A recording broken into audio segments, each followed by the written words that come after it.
If you're the CHRO for an organization, you have probably been drinking out of the fire hose for the last few years.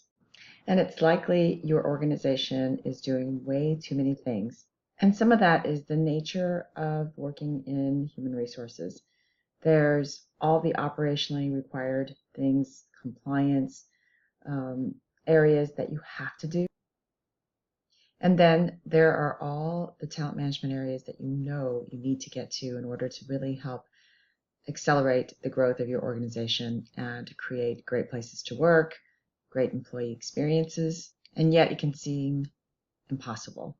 Often the root cause of this can be a senior leadership team that is not focused on their strategic priorities. And the trickle-down effect to the rest of the organization when the C-suite isn't focused on the strategic priorities is massive. It can really range from burnout because people have so much going on that they can never finish anything and they can never feel the success, and that leads to burnout.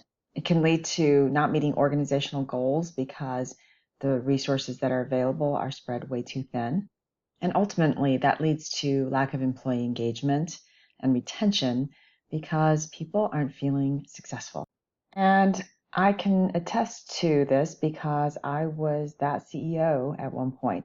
In a fast growth organization, we were growing so quickly, and when we were focused on the main things that helped us grow, we were good.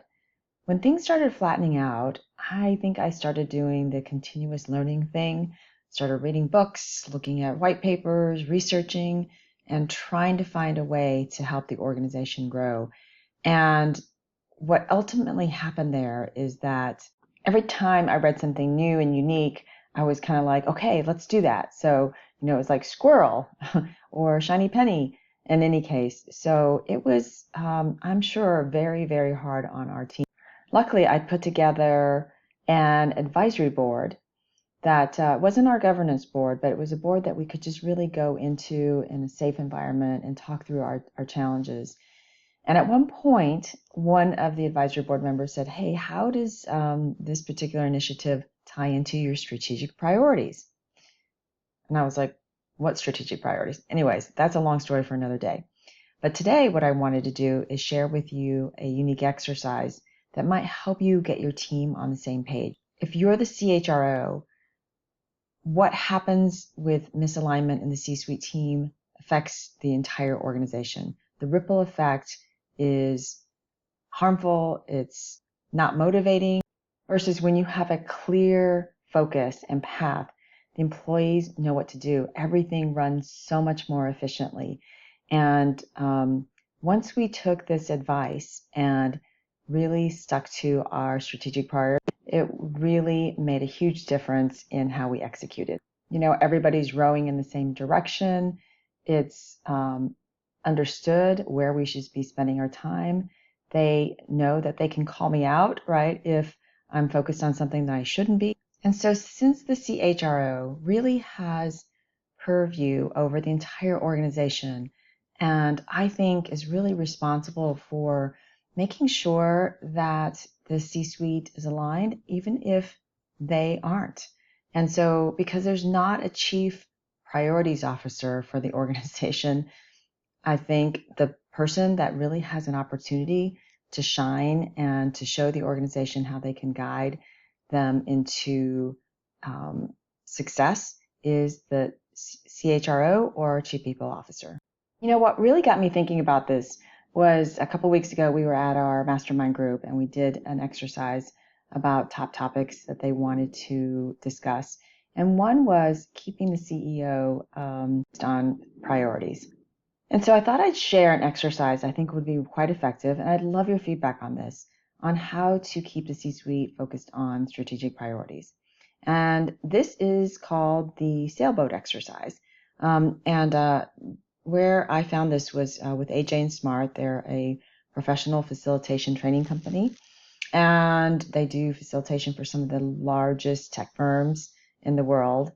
And this is a great exercise to help find problems and challenges when it's pretty vague and you don't know exactly where to start, let's say in a workshop or a leadership retreat. And the goal is to collect and prioritize challenges. So how this works is you draw, this sailboat with the water and anchor, and basically you start by getting the team to write down, what they think is moving the organization forward, right, on the sticky notes. And then they'll come up and present this. And this gets everybody excited and motivated. It's positive. The second step is to then take the pink sticky notes and ask everybody to write on their own things that are holding them back as a team.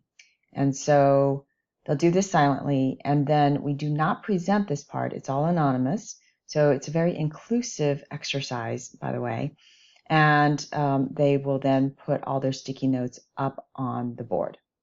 The next step is then to do sort of a note and vote, right? Take the dots, sticky dots, and have them go up to the board and basically vote on the top challenges that are holding them back, or what they think is holding the organization back. And then you can take all those challenges and then move into another exercise that will help you really focus on ideas to help solve these challenges. Okay, I hope that's been helpful today. Let me know if you have any thoughts or ideas of how to keep the C-suite aligned on strategic priorities. Till next time.